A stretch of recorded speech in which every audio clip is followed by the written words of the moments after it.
जय हिंद साथियों, नमस्कार। स्वागत है आप सभी का अपने YouTube चैनल भोजपुरी न्यूज़ 07 में। आज मैं बता रहा हूं, अगर आपके मन में कुछ करने का हौसला हो तो आप कर ही जाएंगे।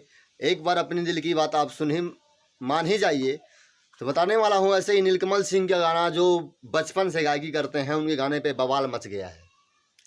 कैसा बवाल है मैं आप सभी को बताऊँगा आज इस खास वीडियो में आप सभी को। बस उससे पहले आपसे एक छोटा सा निवेदन है, अगर आप चैनल पर पहली बार आए हैं तो वीडियो को लाइक कर दीजिए, या पुराने ऑडियंस हैं फिर भी वीडियो को लाइक कर दीजिए और कमेंट में बता दीजिए कि मैं वीडियो कैसा बनाता हूं, और चैनल को सब्सक्राइब कर लीजिए।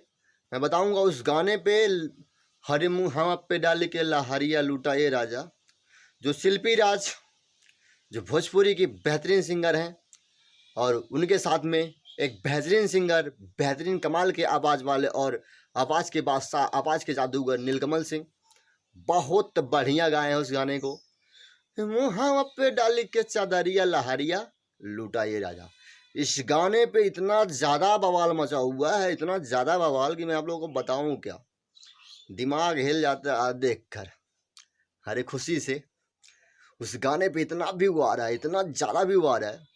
मैं पहले ही वीडियो बना चुका हूँ उस वीडियो पर, उस पर जो काफ़ी रिस्पॉन्स रहा है। आज मैं अपने सेटअप पर नहीं हूँ, घर में हूँ, देख लीजिए। यहीं पे भैंस वैंस बना दी हैं, लेकिन मैं फिर भी यहीं पे खड़ा होकर वीडियो बना दे रहा हूँ। तो आप लोगों से निवेदन करता हूँ कि मैं यूट्यूब पे बहुत ज़्यादा मेहनत करता हूँ, कृपया आप लोग सपोर्ट करिए। आप लोग जितना सपोर्ट करेंगे मैं उतना अच्छा वीडियो बनाकर लाने की कोशिश करता रहूँगा। आप लोग वीडियो को छोड़कर भाग जाते हैं, मैं क्या गलती करता हूँ यार। मैं लोगों की मदद करना चाहता हूँ और आप लोगों की मदद से ये हो पाएगा। तो प्लीज़ आप लोग सपोर्ट करिए, चैनल को सब्सक्राइब करिए, और नीलकमल सिंह का गाना मैं डिस्क्रिप्शन में लिंक में दे रहा हूँ, आप लोग सुनिए और मौज करिए। जय हिंद, वंदे मातरम। फिर मिलेंगे नेक्स्ट वीडियो में।